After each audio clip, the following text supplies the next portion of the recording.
হলুদ আর মরিচের গুঁড়া ব্যবহার না করে আজকে অন্যরকম চিংড়ি মাছ রান্না করার রেসিপি শেয়ার করব। প্রথমে হচ্ছে একটা ফ্রাই প্যানে তেল, এখন হচ্ছে সামান্য পরিমাণ হচ্ছে পেঁয়াজ, আদা রসুন বাটা আর হচ্ছে কাঁচামরিচের পেস্ট দিয়ে ভালো মতন নেড়ে নিচ্ছি। এখন হচ্ছে রোস্টের মশলা দিয়ে নিচ্ছি 1 চামচ পরিমাণ। এখন হচ্ছে স্বাদ মতন লবণ আর হচ্ছে চিংড়ি মাছ দিয়ে নিলাম।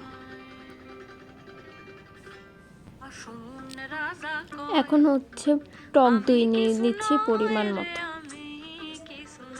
পরিমাণ মতন টক দিয়ে ভালো মতন নেড়ে নিচ্ছি। এখন হচ্ছে সামান্য পরিমাণ চিনি দিয়ে নিচ্ছি। এখন হচ্ছে 2 চামচ পরিমাণ গুঁড়া দুধ দিতে হবে। প্রথমে 1 চামচ গুঁড়া দুধ দিয়ে ভালো মতন নেড়ে পরে আবার 1 চামচ গুঁড়া দুধ দিয়ে ভালো মতন নেড়ে মিক্স করে নিতে হবে। এখন হচ্ছে 20 মিনিট রান্না করে রেডি হয়ে গেল চিংড়ি মাছের অন্যরকম একটা রেসিপি।